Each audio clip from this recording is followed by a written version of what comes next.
ଏବେ ଗୋଟେ କେସ୍ ଚାଲିଛି ବିହାରରେ, ଖାସ୍ କରିକି ଏମିତି କେସ୍ ଆସିବ ଯେମିତି ବିହାରର ନାଁଟାକୁ ତଳେ ପକାଇବେ। କାହିଁକି ଏମିତି କେସ୍ କରନ୍ତି ମୁଁ ଜାଣିନି।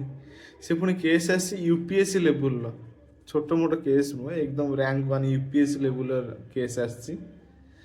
ସେ ଗୋଟେ ଶେଖପୁରା ଗୋଟେ ଡିଷ୍ଟ୍ରିକ୍ଟ ଅଛି, ସେଠୁ ଗୋଟେ ପିଲାଟା କହିଲା କି ଟାଉଟ୍ ୟୁପିଏସ୍ସିରେ 440 ର୍ୟାଙ୍କ ଆଣିଛି, ପୁରା କ୍ରାକ୍ କରୁଛି ବଢ଼ିଆ ର୍ୟାଙ୍କରେ।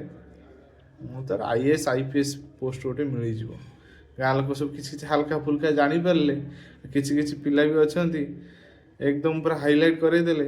ଗାଁ ଲୋକ ଏକଦମ ତାକୁ ହଳଦିଆ ମାଳ ଫୁଲ ପିନ୍ଧେଇକି ଗାଡ଼ିରେ ବସେଇକି ବାପରେ ବାପ ପୁରା ଗାଁ ଉଠୁଛି ପଡ଼ୁଛି। ଆଉ ବିହାରରେ ଗଭର୍ଣ୍ଣମେଣ୍ଟ ଜବ୍ର ପୁରା ଏକଦମ ଟପ୍ ଲେବୁଲ୍।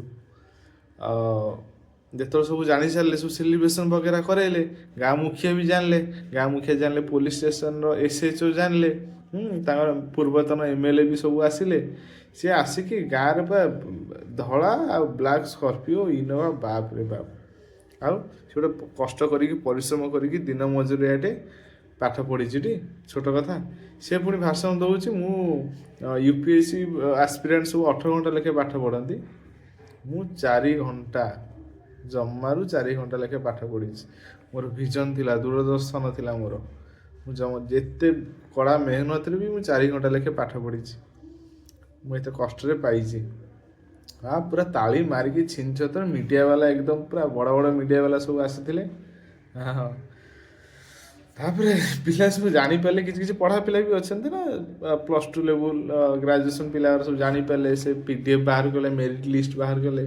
ଏହା ଟାଉଟରଟା ଇଏ ପଢ଼ୁଛି କେତେବେଳେ, ଏମିତି ପରିଶ୍ରମ କରିକି ପାଇଯାଉଛି। ଦେଖିଲା ବେଳକୁ 440 ଲିଷ୍ଟ। ଆଉ ଗୋଟେ ଷ୍ଟେଟ୍ର ପିଲା ପାଖାପାଖି ନାଁ ଭଳିଆ ସିମିଲାର ଅଛି, ଅଲଗା ଷ୍ଟେଟ୍ର ପିଲା, ସିଏ ଅଲଗା ଡିଷ୍ଟ୍ରିକ୍ଟର। ସବୁ ଜାଣି ସାରିଲେ। ଆଉ କ'ଣ, ଜାଣି ସାରିଲା ପରେ ଇଏ ବାବୁ ଆମର ଫେରାର।